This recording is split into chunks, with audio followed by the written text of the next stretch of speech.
Hello, this is Brandon with Come Let Us Reason. Today we're going to be talking about Daniel's 70 weeks in our study of premillennialism. The premillennialists believe that the final week of the prophecy found in Daniel 9 has been postponed to the end of time.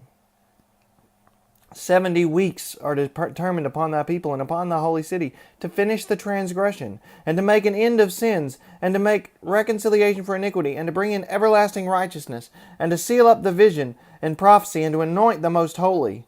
Know therefore and understand that from the going forth of the commandment to restore and to build Jerusalem unto the Messiah the Prince shall be 7 weeks, and 62 weeks the street shall be built again, and the wall, even in troublous times. And after 62 weeks shall Messiah be cut off, but not for himself, and the people of the prince that shall come shall destroy the city and the sanctuary, and the end thereof shall be with the flood, and unto the end of the war and desolations are determined.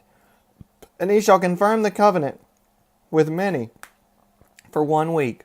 And in the midst of the week he shall cause the sacrifice and the oblation to cease, and for the overspreading of the abominations he shall make it desolate, even unto the consummation, and that determined shall be poured upon the desolate. Brethren, there is not room for a postponement in this passage. And even the idea of a postponement is offensive to the child of God.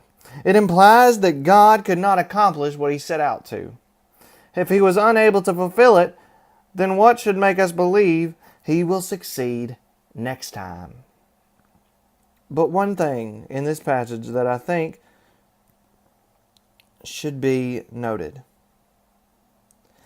70 weeks are determined upon thy people, upon this holy city, to finish the transgression and to make an end of sins. How was sin ended? By the death of Christ on the cross. And after 62 weeks, shall Messiah be what? Cut off. That gives the idea of killed.